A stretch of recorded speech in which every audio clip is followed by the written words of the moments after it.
Hello fabulous people, this is Jo and this is Private Practice. Welcome to Friday the 23rd of March. Almost said April, pushing the year away. Have you made it to Friday feeling good? I've obviously got post-yoga hair from this morning. I had a real battle with myself this morning. I had a lot to do today. I'm taking a week's leave next week. I'm off to Kinabalu with my men. Not Bali, Kota Kinabalu. And so there was a lot on my to-do list, like a lot of details, a lot of things that's like, my God, it's the end of March and I haven't done this, you know, the usual routine. But I woke up feeling pretty sore this morning and my mind was racing at 3 gazillion miles an hour. So I knew that yoga was really important for me to go, and 90 minutes out of my day probably wasn't going to get much more productive work done if I invested that time here. And I'm glad I did.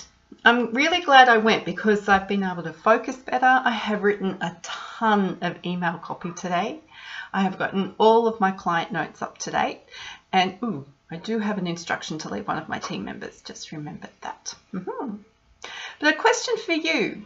What does the weekend mean to you? In this day and age of 24/7 being on, and we all know that we need to switch off, does anyone really switch off on a weekend anymore? Does the weekend become something different? Is that just when we do all the chores that we can't fit in during the week? Or are you one of those amazing people that actually chooses to work on the weekend and have a weekend at a different time of the week? You're really curious to know what weekend means for us as health professionals, particularly those of us in private practice, because there's many clients who need services on the weekend. One of my practice building clients and her partner have recently put on a clinician specifically who wanted to work on a Sunday. We were all a bit like, let's see how that goes.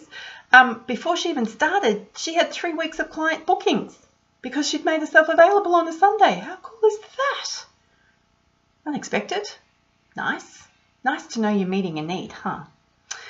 So next week I'm hoping to present a couple of these videos for you from Malaysia, where I'll be hanging out, not climbing a mountain. I've had to give that dream up, but my husband and my son will be climbing the mountain. I'll get a couple of days in the resort by myself. Hurrah! So there will be mojitos and coffee, probably not at the same time. Anywho, have a great weekend, and I'm looking forward to sharing with you next week.